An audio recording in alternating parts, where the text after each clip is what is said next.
Coalition politics back in play in India following a decade of BJP dominance. Prime Minister Modi met his allies in New Delhi after his party failed to secure a landslide win in the elections.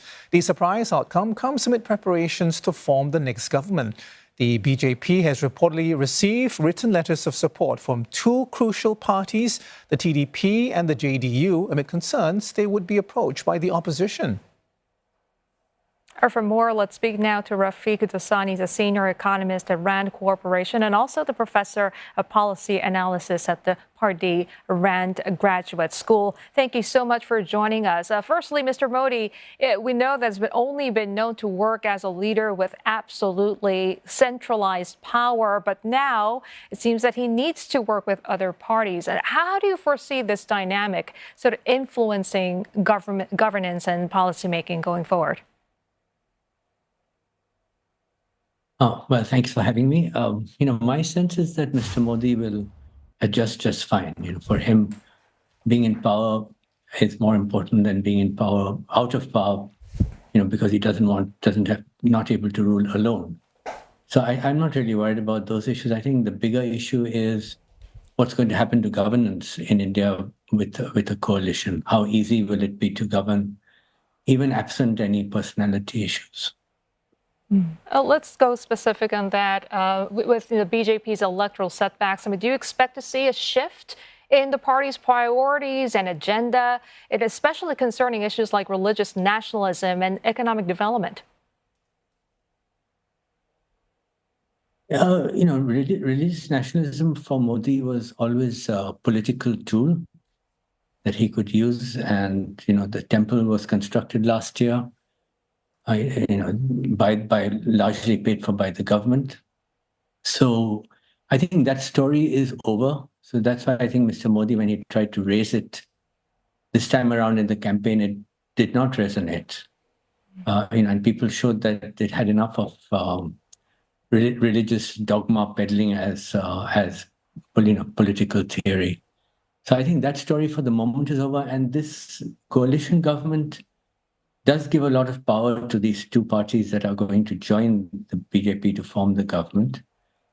It's not that they're very ethical parties themselves. They're known to have defected regularly to both sides over the years. But it gives power to a group that's not that doesn't see eye to eye with Modi on some issues. I think religious nationalism is one that both of them reject.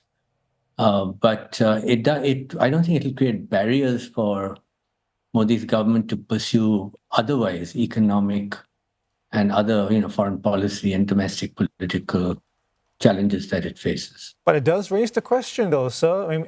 You mentioned that they have been fickle, if you like, for want of a better word, and they've switched allegiances before. So if you take a look at the numbers, and if they are the kingmakers, if they switch loyalties and bring their 28 seats to the India alliance, the alliance only needs 12 more seats, before they can, reach that 272. Is that possible? Do you see that as a possibility at all? So, this game, the BJP has shown that it's the master of. The last 10 years, it's toppled more state governments and got more parliamentarians on its side who were not elected initially on the BJP ticket than any government prior to it. So if there is going to be that sort of horseplay and trading, I don't see the opposition coming out of it too well, and the Congress and so on. But yes, I can see your point that that TDP and JDU, these parties, the two parties that are going to join Modi, are fickle, and therefore he has to look after them very well. Right. I want to ask you about the aspirations of the respective leaders, though they've been named as potential prime ministers. Is that something that's on their minds now? For vanity's sake, I don't think so. These are very state-focused parties. They're not really interested in building a national persona. They're both fairly senior people who probably have very few years to go in active office. So no, I don't see either of them vying for the prime ministership, and that would be a big blow to Modi if that happened. And Professor, the opposition has yet to formally concede. What do you expect their post-election steps or strategies will be, and what sort of challenges might they pose for the ruling party? So I think, what they've come out with in this election, they've shown that the Constitution, which was at risk, can be saved. Democracy, which was at risk, can be saved. It required some very determined action by a small group of people, I think, who took immense risks politically as well as to their lives by, going out there and speaking freely, frankly. And, what they've done is they've created a conversation of free speech that will now be very hard to quell.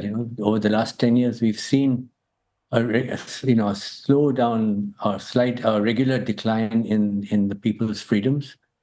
And that was broken during this election, and one hopes that it will stay broken. So I think where the opposition has played that role wonderfully, they've gained considerable reputational credibility with the people. Right. They'll have to keep up that level of standards for some time to benefit electorally. Which leads to my next question, sir. The Bloc is an alliance that was only cobbled together less than a year ago. What does Rahul Gandhi need to do in terms of making it stable and, I guess, becoming an effective opposition that can challenge the BJP? It's not going to be easy because many of the parties that are part of his alliance are parties that he competes with in some states. So if you look at West Bengal, for example, the Congress and the TMC, which did very well, and is part of Rahul Gandhi's alliance, were in competition with each other and with the BJP. So neither of them wants to give up that sort of turf. The same thing happened in Delhi. So it's going to be a struggle. I mean, what unites them at this point is that they've shown that they've been able to achieve something for the country, which is extremely valuable. Whether that is enough to keep them on that straight and narrow path has to be seen. I'm not terribly optimistic. All right, Professor, we'll have to leave it there for now, but thank you very much for your insight this morning. Rafiq Dossani, senior economist at Rand Corporation, and also the professor of policy analysis at the Party Rand Graduate School.